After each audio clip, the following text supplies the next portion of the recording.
Hello, I'm Kyle Dyer, and welcome to Colorado Inside Out on this Friday, March 24th. It is a discouraging week in Colorado to see gun violence erupt again at one of our schools, Denver's East High School, the home of the Angels, and the school where a student, Luis Garcia, was shot and killed in his car last month. There is outrage among parents and students, and it is understandable. Our kids don't feel safe.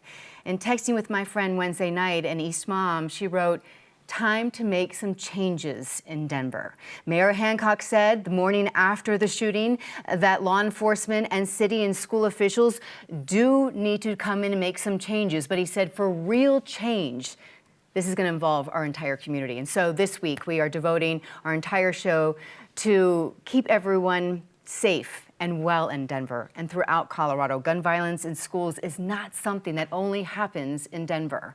Our panel this week includes Patty Calhoun, founder and editor of Westward, Krista Kafer, columnist for the Denver Post, Eric Sondermann, columnist for Denver Politics and the Denver and Colorado Springs Gazettes, and Adam Burg, vice president of government affairs at Denver Metro Chamber of Commerce.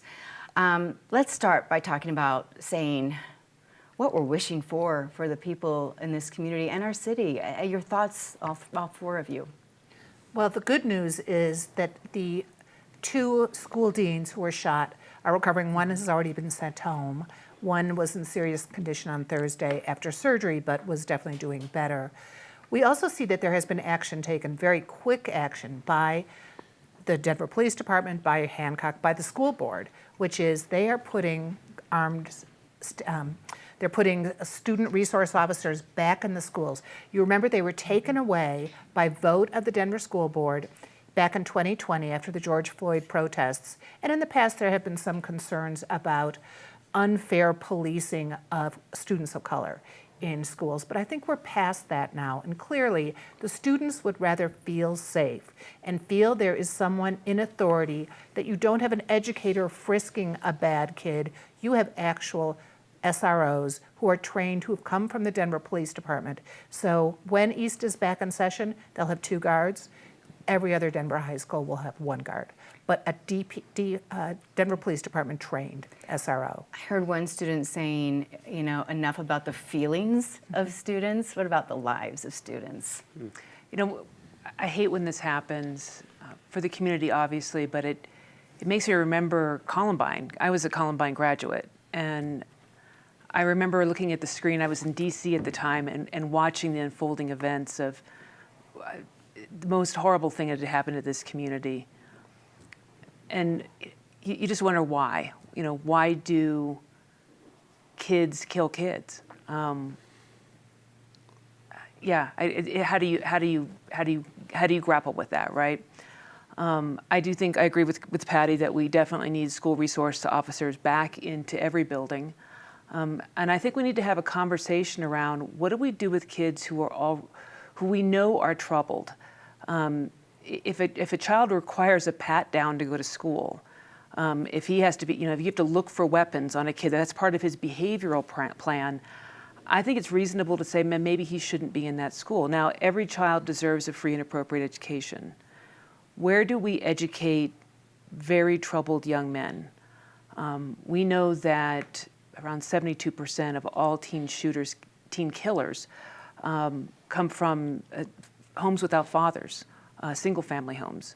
That means that the vast majority of people who raise kids in single-family homes are okay, but the vast majority of student killers, of kid killers, come from homes where they don't have both parents.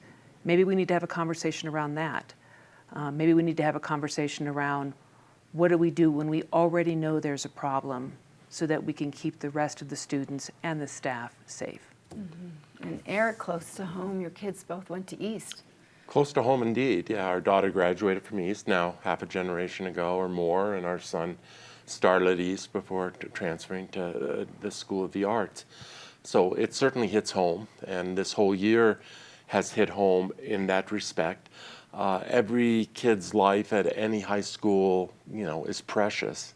Something about East in terms of symbolizing Denver. It's regarded as the flagship school of the Denver public schools, and it plays sort of a historic role in this community in that regard. You wanted something hopeful or wishful here for this first go around, Kyle, and I'm struggling to give that to you. It was new information for 99% of people. I don't think 99% of people had any idea that somebody who is such a risk to the community that he requires a daily pat down is in school alongside their little Johnny or their little Sally. So I think there was a shock to that, in addition to obviously just the shock of the event itself. And people like Austin Lyle, Krista's absolutely right. They're entitled to an education, and there has to be a place for them. But there also has to be a place for basic norms and rules of society, and the ability to send your kid off to school in the morning with total, complete confidence and not even a doubt in your mind that they're going to come home at the end of the day. Adam. I think we've talked on this program a bit about the public safety crisis we've seen in the city, and that goes to our schools. I think we've seen that the last couple months, and I want to emphasize here, somewhere along the way, we failed this child.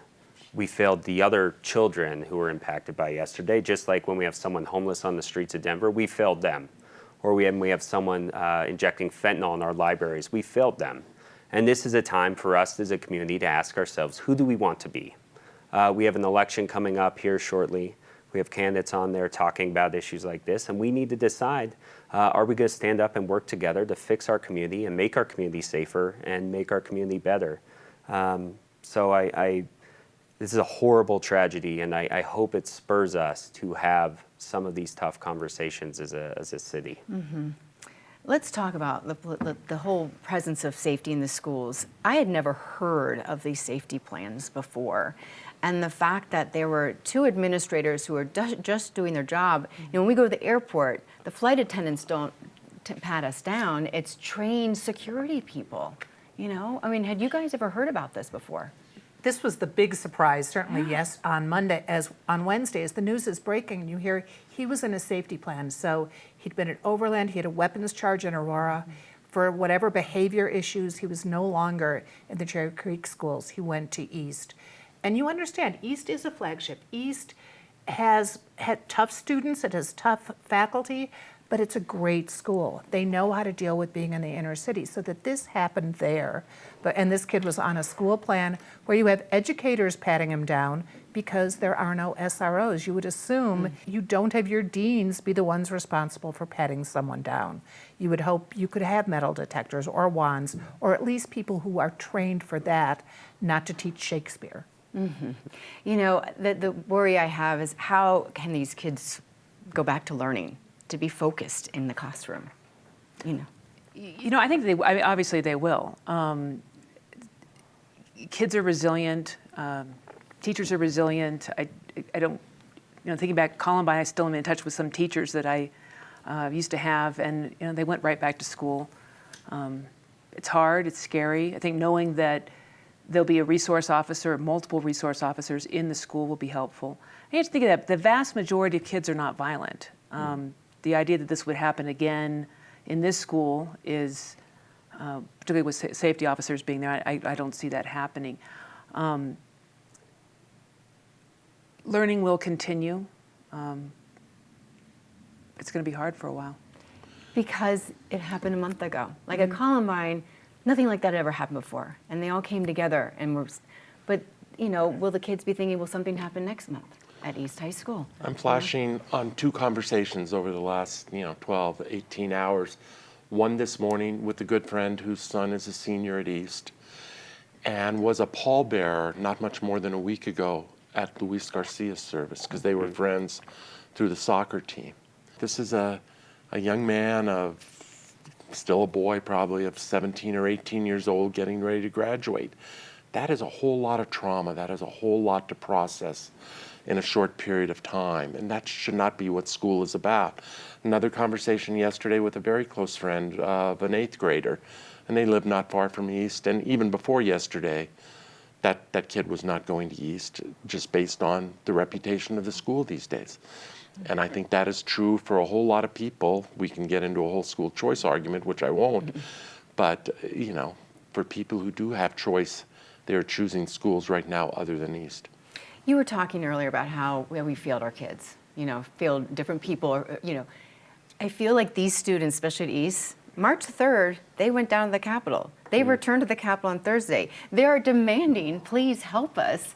And as adults, are we even responding to them? Now we have to respond to them.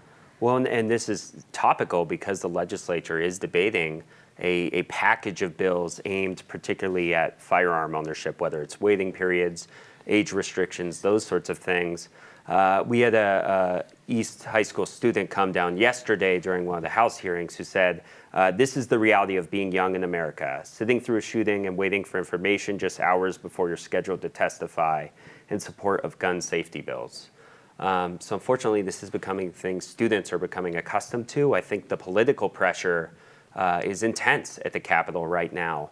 In addition to the firearm legislation, there is a mental health bill from Rep. Michelson Janae aimed at continuing an existing program called I Matter, which focuses on providing mental health screenings and some other services in schools. And I think that's also going to pick up steam in that conversation about what other resources become available to students in the wake of all this. I wanted to respond to something Krista said, which is this happened on the anniversary of the Boulder shootings. So when 10 people were killed, and we have to remember there are different kinds of violence. It's all bad. But Columbine was very different. Columbine was 2 kids who came from non-broken marriages. They had a mother, they had a father. Same with the shooter who still hasn't gone on trial in the Boulder case. So there's a very big difference between these people who are going in with this spectacular doomsday concept or this kid who seemed to be, he just needed a gun to get through life for whatever reason. He didn't go in with some scheme. He just was a kid who'd gone off the rails, and the question is why? Did he not feel safe without a gun? And it's in the neighborhood. You wonder, do kids not feel safe? Did they feel safer in school than getting to school? Luis Garcia was killed outside the school. The other shootings were outside the East High School, not inside. So it's danger all over, but I do think we need to differentiate between the mass tragedies. There are these crazed people who just want to get attention and get back at the world, and then people who are just trying to live in the world, and we don't know what happened with this kid. Eric? I'll just follow on that and agree with so much of what's been being said around this table. But I think yesterday encapsulated for me so much of what is going on with our kids these days. I mean, you understand why violence takes place at school. If you have kids sitting next to you in class or in the hallway or whatever who are on these safety plans, who require pat downs, we wonder why teachers and staff are burned out. We wonder why there is an epidemic of mental health crisis among young people. We wonder why education is lagging and the scores are awful and all the rest. And it encapsulated all of that and brought it together. And I think it sort of says something about Denver. We're in the middle of a mayoral race, and maybe we'll get to that in terms of the connection to this story. But Denver's a city in crisis. And I don't think there's any getting around that or any sugarcoating that. And yesterday clearly brought that home and put an exclamation point on it. I feel like the mayor and the police chief, when they were listening to the parents and the students just screaming, you could see on their faces, they're aware of that. They're well aware of that. And I think the statistics to add to this conversation reflect what we're seeing. So according to the Colorado Bureau of Investigation, in 2022, throughout the city of Denver, 979 kids between the ages of 10 and 17 were victims of violent crimes. There were 757 arrests for violent crimes in Denver, and that's crimes like assault, robbery, or murder. That's a significant jump from what we've seen in previous years. and significantly more in Denver even than statewide in some cases. So I think that adds to show this isn't just our imagination. We're feeling it, and unfortunately we're also seeing the repercussions throughout the city. I wanted to mention to Patty's point, I think she's right. There is a difference between a Columbine killer and this young man. But I still think we have to ask the question, how do you raise a child without a moral core? I grew up in a home with guns. My dad was a collector. Those guns were kept packed away. I was reinforced every day of my life that you don't hurt people. You don't even point a gun at somebody except in self-defense. Hammered into me so much that when I went to go play video games, to this day, I cannot point a fake gun at a fake person. It is so drilled into me that life is precious. So how do we end up with kids that kill other kids? How do we end up with kids who shoot at administrators? How do we end up with people who, and he's not that much older than the kid this week, the Club Q shooter, who goes and kills a whole bunch of people? Who are these people that kill, and how is it that you manage to go 18 years in a home and not pick up a lesson like, don't kill people? And is it us, the parents, the adults that are surrounding these kids? Like the red flag law discussion that was in the state capitol on Wednesday, it was allow teachers to kind of give the, hey, there's this child in my class. That would be expanded to allow teachers. Yeah. Well, part of that, to play off what Adam was talking about, it's also kids who are younger. So when you talk about failing kids, not taking care of them, I mean, obviously they're not getting good input at home. Maybe teachers are going to help. You've got to have someone in a position who can help them. But if you look at the crimes, I was just hearing Reverend Leon Kelly talking, the crimes are now happening 10-year-olds. And 10-year-olds, 12-year-olds. We had a 12-year-old who was killed in the car hijacking issue. We had a 14-year-old who killed a woman driving down Auraria Parkway in a road rage incident. So they're younger and younger. And now you have the legislature also talking about raising the age at which they can be charged to go to and be incarcerated. And in fact, it looks like what we should be looking at is reducing the age, or certainly putting a lot of people on safety plans that actually work. Yeah, that is a very fiery debate in the state capitol, isn't it, right now?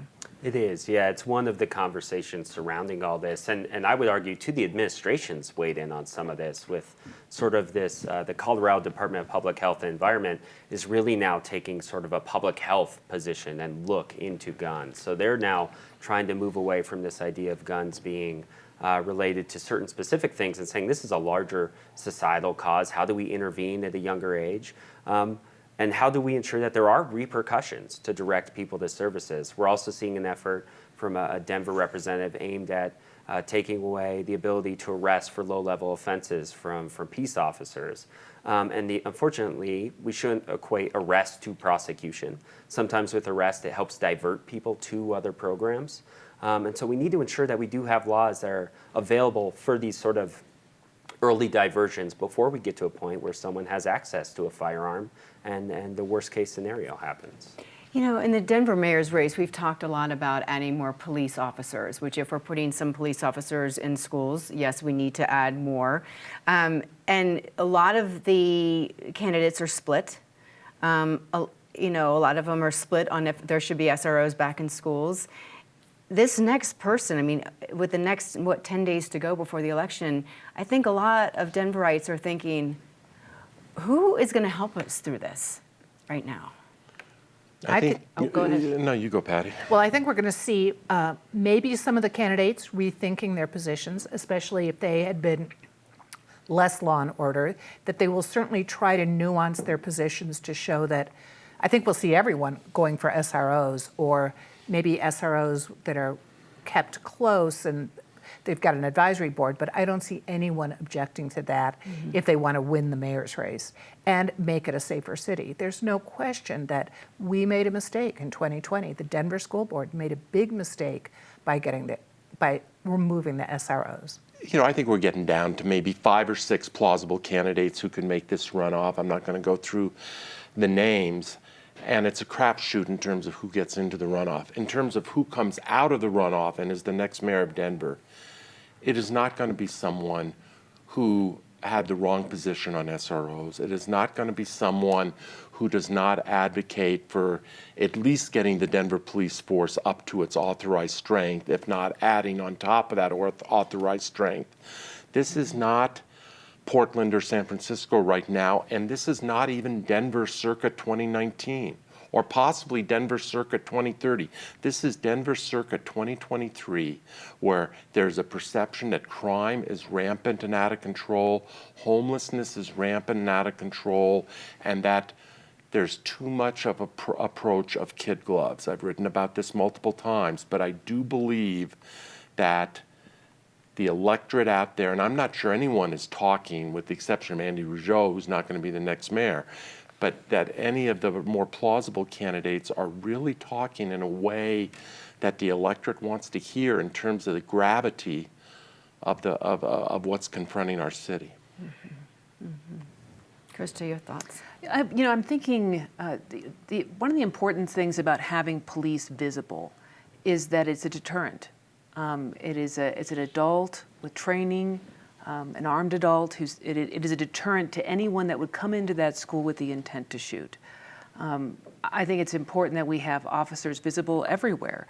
I think it's a return to more of a broken windows philosophy in which we don't allow chaos, because chaos communicates something. When you have, whether it's vagrants in tents and you've got trash and you've got even broken windows, graffiti, all of that communicates something to people that, hey, chaos is the way it is. I can be a part of that. Mm-hmm. When things are clean, things are safe, it communicates something else. I remember pre and post Giuliani, New York City, the broken windows versus windows that aren't broken, and people respond to those. And I don't think you do that in a vacuum. I don't think that's the only thing you do. I think identifying troubled kids and getting them help. When I substitute taught a year or so ago, I remember kids in the 3rd and 4th grade that were so troubled that I thought, I think I may be looking at a kid who will potentially do violence. How do you intervene maybe even when parents are unwilling or blinded to the fact that you've got a child who is already acting out in a violent way at a young age? Yeah. Thank you all. We're not over yet. We are going to keep up some tradition with this show, because every week we do close, we're talking about, something, the highs and lows of our week. And clearly we have talked about the biggest low possible that we have had this week in Colorado. But Patty, please start off the panel. Was there something else that surprised you or disappointed you? And then we will end on a positive note. Well, I have to say, before the East High shooting, I was watching the Dominion versus Fox motions hearing in Delaware. So this lawsuit that's scheduled for April is going there. The judge is hearing motions to dismiss the case or make a judgment in the case right now. We have to remember, elections coming up. Our election officers work hard in Colorado. They do a good job. They need to be supported. They do not need to have Fox News mocking them. So get ready to vote and trust the vote. Mm-hmm. Kind of along those same lines, one of the players in the whole conspiracy theory, big lie scenario, along with Rudy Giuliani and Powell and others, was Jenna Ellis, originally a Colorado lawyer. And she's been reprimanded for the lies that she told. Now, whether she told them as lies or simply she was duped and thought they were not lies, it doesn't matter. She has been reprimanded for that. And I think it's time for all of the folks that were involved in pushing false information to the detriment of companies like Dominion and others, that all of them pay some price for what they did. Mm-hmm. I'm going to stay on topic with my disgrace, and there's an election. We're talking about the mayor's race. There's an election coming up in November for seats on the Denver School Board. That just got even more consequential and hotter with the events of Wednesday and over the last few weeks. And there's some DPS school board members who have some serious explaining to do. I'm going to look to the legislature for mine. Something we haven't talked about, there's a consumer protection bill making its way. That's sort of the guise of the bill from A.G. Weiser and a couple reps. Really what this would do is override existing law to the degree that the Consumer Protection Act in Colorado has sharp teeth for a reason. There's a high threshold of proof required in order to get treble damage and damages and these sorts of things. The way they want to take this bill is wipe out that standard. This would create a horrible litigious environment for business, big and small across the state. So keep your eyes on that bill. It's going to be up for a vote on Monday. Okay. Let's end, please, on something positive, hopeful. Well, here you go. In 100 years, Yeah. Denver has made progress. 100 years ago, this year, we elected a mayor who was a member of the KKK. The city was far more dangerous. And a longtime Westward writer, Alan Prendergast, just wrote this great book that's being released. He'll have a Reading a Tattered cover on the 31st. It's called Gangbuster, and it's Philip Van Cise, who went after the KKK, who went after the crooks, and cleaned up Denver. So it can be done. Okay.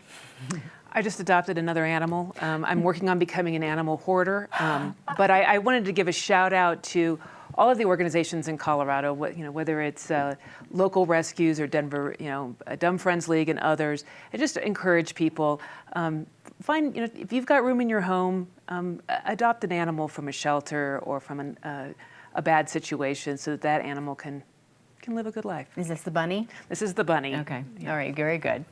Good for you, Krista. Speaking of hopeful notes, Daniels Fund, the local foundation, announced earlier this week 238 new kids across 4 states, but mostly Colorado, as new Daniels scholars. I was, again, privileged to be part of that interview process. These are kids who are rocking it and will rock it in the future and have overcome tough circumstances to demonstrate that tough circumstances can be overcome. And Godspeed to all of them on their college path. We need that. Thank you for sharing. Sure, and back to the Capitol, the much-anticipated governor's housing bill has finally been introduced, all 106 pages of it. I think it's going to be a big fight for the next month and a half as we wind down session, but excited to kick off this conversation and see if we can't work with locals and business in the state to come up with a solution to address our housing crisis. Oh, we'll be talking about that next week. Thank you. Thank you all. And thank you for watching at home. You can watch this show on pbs12.org anytime or share it with a friend. In fact, please share this show with a friend. We need to listen to one another about what matters to each other and have more conversations move forward and make sure each of us is safe and feels safe. We have work to do, and we can do it together. So let's go, Denver. I'm Kyle Dyer. I'll see you next week here on PBS 12.